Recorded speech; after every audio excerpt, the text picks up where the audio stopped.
United Nations and human rights, ये हमारा आज का टॉपिक रहेगा। इसमें हम देखेंगे कि मानव अधिकारों की दिशा में, उनको लागू करने में या मानव अधिकार दिलवाने में दुनिया के सभी देशों के नागरिकों को यूएनओ ने क्या भूमिका रही है यूएनओ की क्या भूमिका रही है, कौन कौन से समझौते पारित किए गए हैं और ह्यूमन राइट्स वायलेशन को रोकने के लिए क्या क्या प्रयास यूएनओ द्वारा किए गए हैं। आज भी मानवाधिकारों की समस्या बहुत गंभीर समस्या, वायलेशन की समस्या बहुत गंभीर समस्या, ह्यूमन राइट्स वायलेशन की। आज भी बहुत सारे व्यक्तियों को बेसिक राइट्स जो मिलने चाहिए वो उनकी सरकार द्वारा नहीं दिए जाते हैं और उनके मौलिक अधिकारों का हनन किया जाता है। ह्यूमन राइट्स वो राइट्स होते हैं जो कि मानव होने के नाते हर नागरिक को, हर व्यक्ति को मिलने चाहिए, चाहे वो किसी भी रेस का, किसी भी सेक्स की, महिला या पुरुष है, किसी भी देश का नागरिक है, कोई भी भाषा बोलता है, नहीं किसी भी आधार पे है, यदि वो मानव है, इंसान है, तो उसको वो राइट्स मिलने चाहिए। उन्हीं को ह्यूमन राइट्स बोलते हैं, जो सिर्फ मानव होने के नाते दिए जाते हैं और कोई क्वालिटी नहीं देखी जाती, सिर्फ एक चीज़ देखी जाती है कि वो मानव है। इसके अलावा किसी आधार पर जो इंटाइटल्स, ये सभी राइट के इंटाइटल बिना किसी भेदभाव के ये सभी को दिए जाते हैं। International bill of human rights, तीन चीज़ों से मिलकर, सभी चीज़ों से मिलकर ये बोलते हैं हम international bill of human rights. इसमें सबसे पहला नाम आता है universal declaration of human rights का, जो 1948 में जनरल असेंबली द्वारा इसको अडॉप्ट किया गया था। दूसरा आता है international convent on civil and political rights, जो 1996 में हुई थी। इसमें 2 ऑप्शनल प्रोटोकॉल के साथ ये कन्वेंट हुई थी। इसके अलावा फिर है international convent on economic, social and cultural into 1976।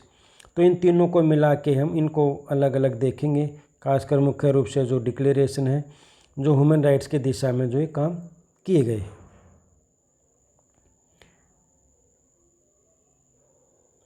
सबसे पहले देख लेते हैं universal declaration of human rights. इसको ड्राफ्ट किया गया था different legal and cultural background के जो लोग थे, सभी दुनिया के सभी देशों से, उन्होंने इसको ड्राफ्ट किया था। 10 दिसंबर 1948 को ये डिक्लेरेशन जो है जनरल असेंबली द्वारा अडॉप्ट किया गया था पेरिस में, और इसलिए 10 दिसंबर को जो है वो मानवाधिकार दिवस के रूप में ही मनाया जाता है।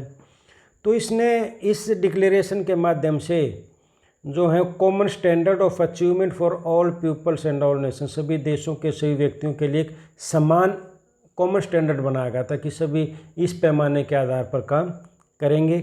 30 आर्टिकल इसमें शामिल किए गए हैं। ये लीगली बाइंडिंग नहीं है, लेकिन फिर भी कई प्रयास किए गए हैं इनको लागू करने के लिए। कई अंतर्राष्ट्रीय संधियाँ की गई हैं, human rights instrument regional level पर या नेशनल संविधानों के, देशों के संविधानों में या उनके लीगल कोड में इन अधिकारों को शामिल किया गया। जैसे हमारे देश में फंडामेंटल राइट्स के माध्यम से बहुत सारे जो ये अधिकार हैं जो इसमें भी दिए गए हैं डिक्लेरेशन में, उनको शामिल किया गया। इसी तरह सभी देशों ने किसी न किसी माध्यम से, अंतर्राष्ट्रीय संधियों के माध्यम से बहुत सारे अधिकार सामने उनको इम्प्लीमेंट किया गया है, भले ये डिक्लेरेशन लीगली बाइंडिंग नहीं थी।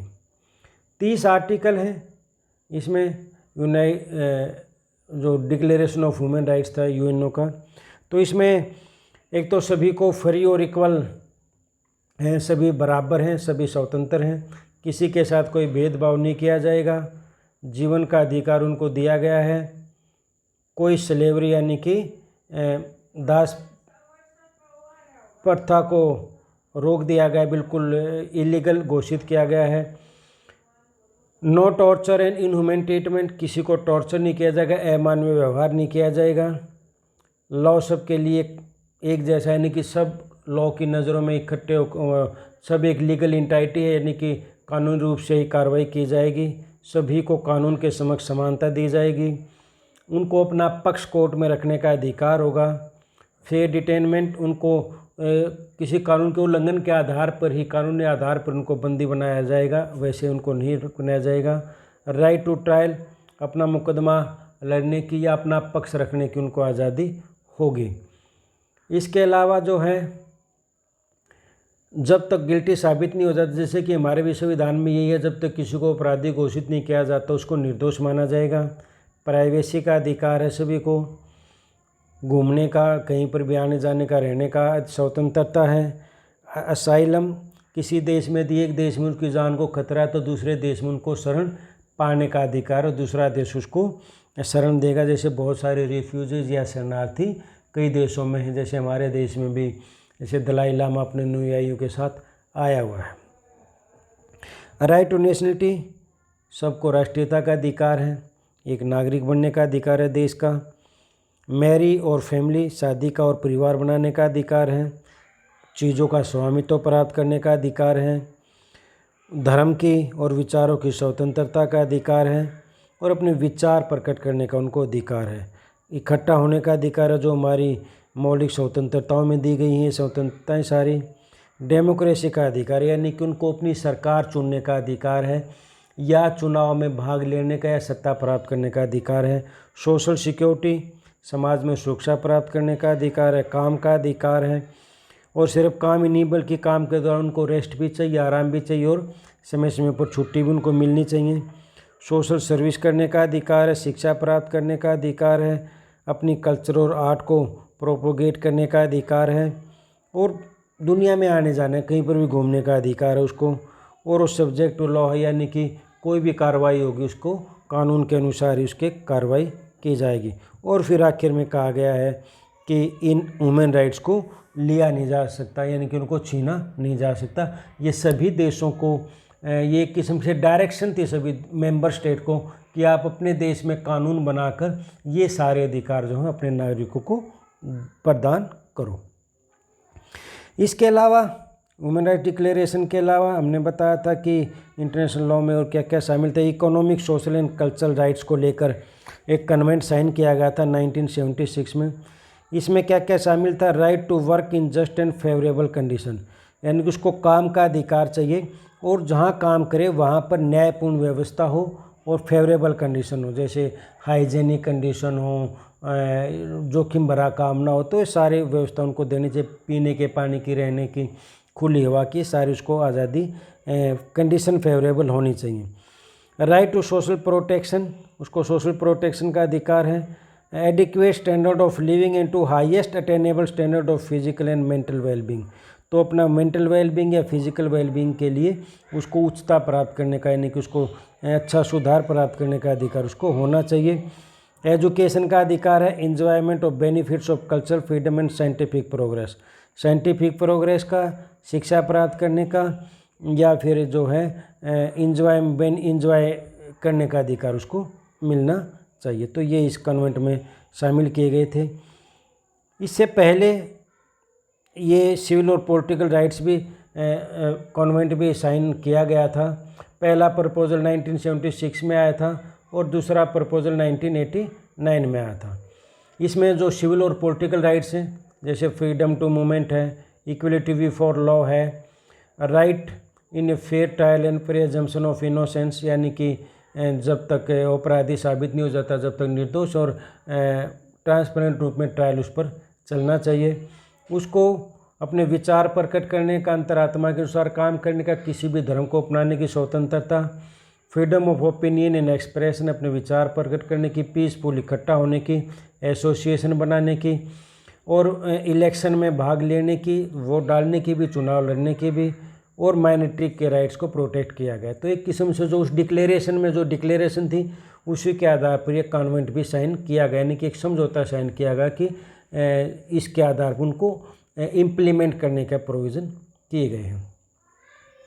और ये रोकता क्या है? जो सिविल राइट्स वाला जो पोर्शन है, ये आर्बिट्रेरी डेप्रीवेशन ऑफ लाइफ, किसी की ज़िंदगी को मनमाने ढंग से नहीं छीना जा सकता, किसी को टॉर्चर गलत तरीके से नहीं किया जा सकता, सज़ा के रूप में उसको ऐसे कोई बिल्कुल क्रूअल्टी उसके साथ नहीं बरती जा सकती। स्लेवरी और फोर्स लेबर को प्रोहिबिट किया गया है। आर्बिट्रेरी अरेस्ट यानी कि मनमाने ढंग से किसी को गिरफ्तारी पर रोक लगाई गई है और मनमाने ढंग से किसी की प्राइवेसी में इंटरफेयर करने पर रोक लगाई गई है। वार प्रोपगेंडा यानी कि युद्ध के दौरान जो प्रोपगेंडा फैलाया जाता है उस पर रोक लगाई गई है। किसी भी तरह के भेदभाव को रोका गया है। और रेशियल और रिलीजियस जो घृणा होती है धर्म के आधार पर, रेस के आधार पर, उसकी कोई भी वकालत करता तो उसको गलत माना गया, उसको रोकने का प्रोविज़न किया गया। तो बहुत सारे जो डिक्लेरेशन था United Nation human right declaration, उनको इम्प्लीमेंट करने के लिए कन्वेंशन साइन किया गया था। इसके अलावा और भी कन्वेंशन साइन किए गए अलग अलग महिलाओं को, बच्चों को, शरणार्थियों को सुरक्षा देने के लिए, जिसमें पहला है convention on the protection of punishment of the crimes of genocides यानी कि नरसंहार बड़े पैमाने पर जो हत्याएं होती हैं उनको रोकने के लिए, उनको सज़ा देने के लिए कन्वेंशन साइन किया गया। दूसरा है जो 1965 में किया गया elimination of all forms of racial discrimination यानी कि नस्ल के आधार पर किसी भी तरह के भेदभाव को समाप्त किया गया है। और तीसरे कन्वेंशन में all forms of discrimination against women, तो महिलाओं के साथ किसी भी तरह के भेदभाव को रोकने के लिए ये कन्वेंशन साइन किया गया है। और बच्चों को अधिकार देने के लिए 1989 में कन्वेंशन साइन किया गया था। और माइग्रेंट वर्कर्स को और उनके परिवारों को सुरक्षा देने के लिए, उनके अधिकारों की रक्षा के लिए ये कन्वेंशन साइन किया गया 1990 में। और जो डिसेबल्ड हैं, जो अपाहिज हैं, उनके अधिकारों की रक्षा के लिए कन्वेंशन साइन किया गया था 2006 में। तो कई विशेष कैटेगरी के लोगों के अधिकारों की सुरक्षा के लिए अलग अलग समझौते जो हैं, कन्वेंशन जो हैं साइन किए गए हैं ताकि मानव अधिकारों को हर वर्ग तक पहुंचाया जा सके। पहले ह्यूमन राइट्स कमीशन था, नेशनल ह्यूमन राइट्स कमीशन था, उसके जगह पर फिर 2006 में ह्यूमन राइट्स काउंसिल की स्थापना की गई, जिसकी मुख्य जिम्मेवारी है कि इनका इम्प्लीमेंटेशन देखना, जो भी कन्वेंशन हुए उनका इम्प्लीमेंटेशन देखना या ह्यूमन राइट्स वायलेशन की शिकायतें सुनना, अपनी रिपोर्ट पेश करना। 2006 में इसकी स्थापना की गई थी जनरल असेंबली द्वारा। ये अपनी रिपोर्ट जो है जनरल असेंबली को देती है। इसने 60 साल पुराने जो कमीशन था United commission on human rights उसको बदल दिया, उसके जगह पे काउंसिल की स्थापना की गई है। 40 स्टेट रिप्रेजेंटेटिव होते हैं जिनका जनरल असेंबली चुनाव करती है समय समय पर, तो ये इसमें शामिल होते हैं, 40 सदस्य होते हैं इसके। और ये स्ट्रेंथिंग द प्रमोशन और प्रोटेक्शन, इसका काम क्या है कि ह्यूमन राइट्स को प्रोटेक्ट करना और उनको मजबूती देना अराउंड द ग्लोब, पूरी दुनिया में। किसके माध्यम से? ह्यूमन राइट्स वायलेशन को रोकती है, ये उनके बारे में रिपोर्ट करती है और रिकमेंडेशन देती है अपनी, including responding to human rights emergency. Human rights emergency है उसको भी ये रिस्पॉन्ड करती है, यानी कि उसमें भी अपनी भागीदारी करती है, उनको ह्यूमन राइट्स वायलेशन को रोकने का काम करती है। एक महत्वपूर्ण है इस काउंसिल के लिए preview, universal periodic preview UPR, ये हर 4 साल बाद जारी करती है, जिसमें दुनिया के सभी देशों का जो है एक रिकॉर्ड पेश करती है कि इनमें ह्यूमन राइट्स का क्या ट्रैक रहा है, किस देश ने कितना ह्यूमन राइट्स वायलेशन किया है, तो उस वायलेशन के आधार पे एक कैटेगरी में रखती है भी इस देश में इतना ह्यूमन राइट्स वायलेशन हुआ, उस रिपोर्ट को पेश करती है। ये बहुत महत्वपूर्ण रिव्यू आता है इसका। To ensure universality and equality of treatment of for every country, तो ये सभी देशों में मानव अधिकारों को लागू करने के लिए या उनको एक जांच करती है कि किस देश ने कितना ह्यूमन राइट्स वायलेशन किया है। अब इसी का जो हेड होता है वो होता है UN high commissioner for human rights. तो इसकी क्या रिस्पॉन्सिबिलिटी है? प्रिंसिपल ह्यूमन राइट्स एक्टिविटीज़ को देखता है, ह्यूमन राइट्स की दिशा में क्या क्या एक्टिविटीज़ होती हैं। To respond to serious violation of human rights and undertake preventive action, जहाँ पर सीरियस वायलेशन होता है तो उसको रोकने का प्रयास, को एक तो उस पर रिस्पॉन्ड करता है, अपनी प्रतिक्रिया देता है, उसको रोकने का प्रयास भी किया जाता है। और जो ऑफिस होता है high commissioner of human rights का, वो जो है फोकल पॉइंट होता है United Nation human rights activity, यानी कि सेंट्रल पॉइंट होता है जहाँ पर सारी ह्यूमन राइट्स एक्टिविटीज़ को मॉनिटर या कंट्रोल किया जाता है। इसका हेडक्वार्टर जेनेवा स्विट्ज़रलैंड में है। और ये ह्यूमन राइट्स काउंसिल के सेक्रेटरीट की तरह काम करता है, एक सचिवालय की तरह काम करता है जो ह्यूमन राइट्स काउंसिल है। और उसके अलावा जो ट्रीटी बॉडीज़ हैं, यानी कि जो ट्रीटीज़ की गई हैं, जो हमने पढ़ी थी, कई कन्वेंशन किए गए थे, उनको इम्प्लीमेंट करने के लिए जो बॉडीज़ बनाई गई हैं, उनके लिए भी ये हेडक्वार्टर का काम करता है। और it undertakes human rights field activity, field activity भी करता है, यानी कि फील्ड में जाके जागरूकता फैलाना या रिपोर्ट इकट्ठी करना, ये सारे काम भी इस कमीशन द्वारा किए जाते हैं। तो ये था ह्यूमन राइट्स की डायरेक्शन में जो यूएनओ द्वारा प्रयास किए जाते हैं। धन्यवाद।